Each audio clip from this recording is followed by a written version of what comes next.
कम शब्दों में तो यही कहना चाह रहे हैं कि जो माननीय हाईकोर्ट ने जो निर्णय दिया है उसको आप तत्काल प्रभाव से लागू कीजिए और हमारे राज्य के लोगों जन जन के भावनाओं को सम्मान कीजिए और उनको बेनिफिट दीजिए। क्या कहा कोर्ट ने और क्या कुछ चाहते हैं आप लोग? कोर्ट ने तो यही कहा कि जो 2015 में आपने जो कानून बिना बनाए आपने रोक लगा दिया था, मैं उसको रद्द कर दूँ और जितने लोगों का आवेदन गया था और आपने रजिस्ट्री नहीं की थी उसी के ऊपर लोग कोर्ट गए थे, उनको आप उसी आवेदन के तहत उनको रजिस्ट्री कीजिए और बाकी सारे लोगों के ये तो कोर्ट का आदेश है। ये हाँ, ये आपको भी हम लोगों ने उपलब्ध कराया है। किस किस तरह की जमीन के बारे में है कोर्ट का आदेश? कोर्ट का आदेश गरमुजुर्वा ज़मीन के बारे में है। गरमुजुर्वा में सभी तरह का गरमुजुर्वा जो है वो गरमुजुर्वा ज़मीन के बारे में है। तो परेशानी क्या दिख रही है आपको? परेशानी यही दिख रही है कि सरकार का पता नहीं, मुझे नहीं लगता है कि ये गुमराह, शायद अधिकारी लोग उनको गुमराह कर रहे हैं कि ये अभी तक लागू नहीं किया गया। मुझे तो लगता है अधिकारी गुमराह कर रहे हैं, अदरवाइज हाईकोर्ट के बाद और क्या बनता है बताइए। विधानसभा में भी चर्चा हुई है। देखिए ये एक तो मुद्दा था, दूसरा मुद्दा उसके साथ साथ है हम लोगों का चल रहा है, वो है खास महल लैंड का। खास महल लैंड का आप विधानसभा के ऊपर में एक चर्चा हुई थी, आलोक चौरसिया जी ने इस मैटर को उठाया था और माननीय भू राजस्व मंत्री जी ने वो कहा था कि भूमि का जो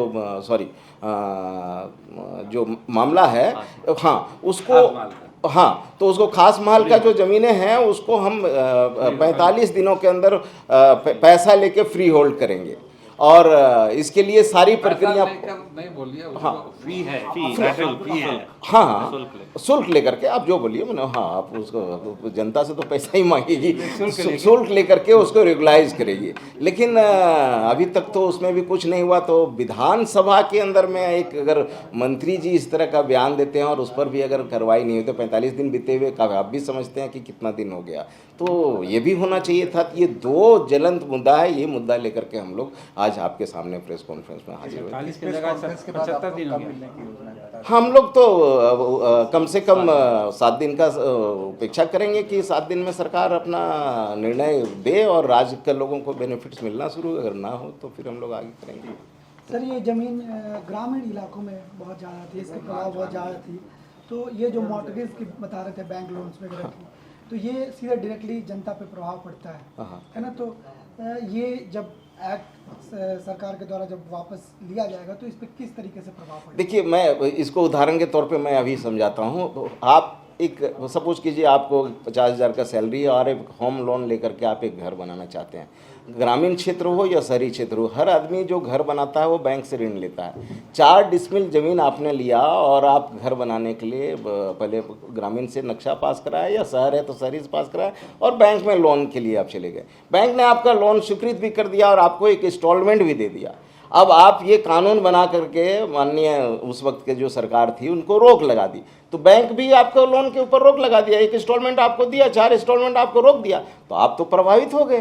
तो ऐसे कितने लोग प्रभावित हो गए। अरे 10 साल बीत गया, 10 साल बहुत समय होता है। 10 साल बीत गया, 10 साल से लोग जूता घिस रहे हैं, कोर्ट के चक्कर लगा रहे हैं। 12 लोगों का तो रिकॉर्ड आपके सामने है, इसके अलावा कितने लोग गए होंगे और कितने लोग सक्षम नहीं हैं जो कोर्ट नहीं जा पाए होंगे। तो ये तो जन जन का मुद्दा है, सभी से जुड़ा मुद्दा, आपके ऐसे लोगों से जुड़ा। तो क्या सोच रहे हैं तो हम लोग नहीं बता सकते, लेकिन एक अनुमान है कि चूंकि अभी हाई कोर्ट का आदेश है और अपेक्स कोर्ट होता है सुप्रीम कोर्ट, तो हो सकता है कि वहाँ वो जाने का ही कर रहे होंगे या फिर प्रपोजल बन रहा होगा कि लागू करने में थोड़ा सा समय तो लग ही जाता है। अभी बहुत दिन नहीं हुआ है, ये 7 मई का ऑर्डर, 5 नहीं सर 7 का है, 7 का है।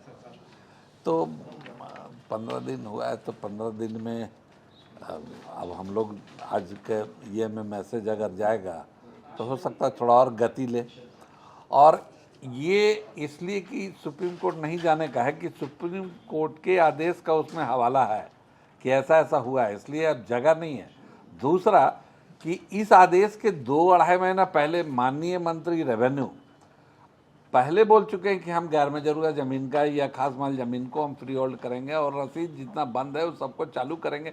इसलिए चालू करेंगे कि सारे उसमें 80% गरीब लोग प्रभावित है। गरीब लोग में जैसे अभी एक ब्रदर आप बोल रहे थे, जमीन सबके पास है, जमीन खरीदना नहीं है या ट्रांजैक्शन नहीं होना है, उनका रसीद बंद है जिसके चलते परेशानी हो रहा है। और ग्रामीण एरिया में सरकार का ये नीति है कि schedule caste, schedule tribe, backward, अगर जो भूमिहीन है उनको जमीन, वही गैर मजरूआ जमीन सेटलमेंट किया गया है, उनको सेटलमेंट किया गया है और उसको फिर उनसे रेंट लिया जाता है। तो वो अगर रसीद बंद है तो उस पर तो खेती करने में भी उसको डर लगेगा, क्योंकि गांव के लोग उस तरह का नहीं है। और अभी जो बोल रहे थे कि जमीन जान दे देंगे, जमीन दे देंगे, ये वाला मैटर अभी नहीं आया। ये इंडस्ट्री, हाँ, वो एक्विजिशन में आता है। अभी तो हमारे पास है प्रॉपर्टी, हमारे प्रॉपर्टी के वैल्यू नहीं दे रहा, हमारा रसीद नहीं काट रहा है, वो हम बोल रहे हैं। तो वो हमको लगता है कि अगर कोर्ट का आदेश है और वही डबल बेंच का, तो इसको ऑनर करते हुए यहाँ के नागरिकों को, यहाँ के किसानों को, यहाँ के व्यापारियों को, यहाँ के उद्योगपतियों को राहत मिलना चाहिए। तो हम यही सरकार से चाह रहे हैं कि भाई जब हाईकोर्ट ने आदेश दे दिया है तो फिर इसमें हमें मिलने की क्या जरूरत है। जब हाईकोर्ट ने ही आदेश दे दिया है कि भाई आप इसको हम निरस्त करते हैं और आप इसको करिए, आप इसकी रसीदें काटिए और रजिस्ट्री करिए, तो हाईकोर्ट से ऊपर तो है नहीं। आप लोग की ग्रेटनेस को मैं सलाम करता हूँ कि सरकार से इतनी उम्मीद रखते हैं आप लोग। नहीं, उम्मीद तो हम लोग रख रहे हैं, इसीलिए चाह रहे हैं कि भाई आज 5 मई को हुई है ये आदेश पारित, तो उसके बाद अभी तक कुछ घाट नहीं है विभाग के तरफ से। इसीलिए हम ये आपके प्रेस मीडिया की तरफ से भी उनको कहना चाहते हैं कि भाई ये 5 मई को जो हुई है तो इसको वो करे, माननीय न्यायालय के आदेश को का पालन करे, और इससे सरकार को बहुत बड़ा राजस्व मिलेगा, राज्य का विकास होगा, ग्रामीण क्षेत्र का विकास होगा। जिनके पास ये जमीनें हैं वो उस पे लोन ले सकते हैं, आज वो लोन नहीं मिल रहा है। जिनके पास 15 मई 2015 से जिन्होंने जमीन दी थी बैंक में, बैंक ने उसमें लोन का रोक दिया, उनको उसके एवज में दूसरी मॉर्गेज करनी पड़ी जगह। ये आप लोग सोचते हैं, लेकिन जहाँ नारा लगता है कि जान देंगे जमीन नहीं देंगे, उनके थिंकिंग के बारे में सोचा आपने? नहीं, उससे तो ये नहीं, हम तो उसे जमीन मांग ही नहीं रहे, मैटर से इसका नहीं लेना देना नहीं है। नहीं, हम लोग जमीन मांग रहे हैं। साहब ये परसेप्शन बना हुआ है कि आप लोग अटैची लेकर खड़े हैं। अजय भैया, एक एक करके मैं इसको क्लियर करता हूँ। इससे अंतर है, वो इससे कोरिलेट नहीं। मैं इसको क्लियर करता हूँ। देखिए, ये गरमजरुआ ज़मीन सबसे ज़्यादा कहीं ना कहीं हज़ारीबाग कमिश्नरी में आता है, और हज़ारीबाग कमिश्नरी में ही सबसे ज़्यादा कोल का जितने भी ब्लॉक्स हैं, माइंस हैं, वहीं पे है। ये ग्रामीण क्षेत्र में जो जहाँ आदिवासी रहते हैं, हरिजन रहते हैं, बैकवर्ड रहते हैं, मैं भी वहीं से आता हूँ। तो अगर मेरी ज़मीन के अंदर में कोयला निकल गया तो मेरी ज़मीन CCL, BCCL सारे लोग ने अधिग्रहण करते हैं। अधिग्रहण करने का उनका प्रक्रिया है कि 5 करोड़ रुपया भी देंगे और 1 एकड़ में 1 नौकरी भी देंगे। लेकिन जब से ये कानून बन गई है तब से चूंकि रसीद ही नहीं कट रही है, तो आप CCL बोलता है यह ज़मीन आपकी है ही नहीं, तो मेरी नौकरी भी चली गई और मेरी मुआवजा भी चली गई। तो ये तो कहीं ना कहीं जन जन से रिलेटेड मामला है, ये पर्टिकुलर कोई शहर से और एक बड़े बिजनेसमैन से रिलेटेड मामला नहीं है। मुझे तो लगता है कि सबसे ज़्यादा माननीय मुख्यमंत्री जी के लोग रहते हैं इस क्षेत्र में, और सबसे ज़्यादा उनके ही लोग इसमें इफेक्टेड हैं, तो उनको तो सबसे पहले इसको संज्ञान में लेना चाहिए।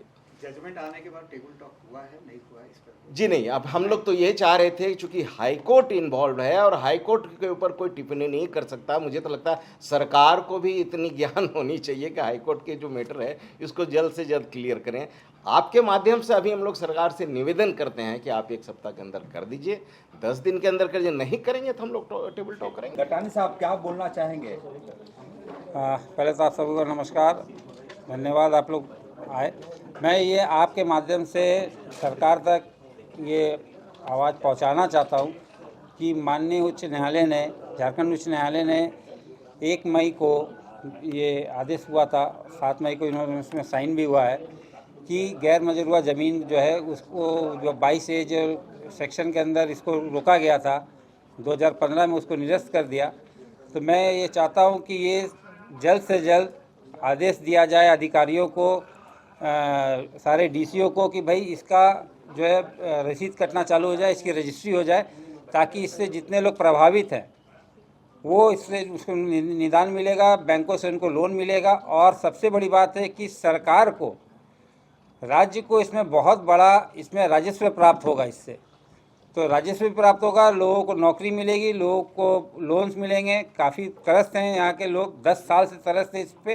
तो मैं ये चाहता हूँ सरकार की तरफ से कि भाई इसको जल्द से जल्द प्रभावी करा जाए। उच्च न्यायालय का आदेश भी आ चुका है, अब इसके आलोक में इसको जल्द से जल्द चालू कर दिया जाए, इसकी रजिस्ट्री को, इसकी रसीद कटने को। बहुत धन्यवाद। गोल, जहां 27 वर्षों के सफर में 17,000 से भी अधिक छात्रों ने डॉक्टर एवं इंजीनियर बनकर भरे सफलता की ऊंची उड़ान, जहां साधारण छात्र भी झारखंड टॉपर्स बनकर बना रहे इतिहास। दूरदर्शी शिक्षाविद श्री विपिन सिंह के मार्गदर्शन में मेडिकल एवं इंजीनियरिंग के लाखों छात्रों के लिए आशा की किरण के रूप में गोल, नेशंस लीडिंग इंस्टीट्यूट। बायोम सिर्फ मेडिकल प्रिपरेशन का संस्थान। बायोम से लगातार दूसरी बार नीट यूजी में 700 मार्क्स पार। 10th पास स्टूडेंट्स के लिए फाउंडेशन कोर्स, 11th पास स्टूडेंट्स के लिए फ्रेशर कोर्स और 12th पास स्टूडेंट्स के लिए टारगेट कोर्स 17 अप्रैल से शुरू हो रहे हैं। कॉल 7360066190 और visit Biome, circular road near women's college and Hinu, Ranchi. thefollowup.in. Like, share and subscribe. www.thefollowup.in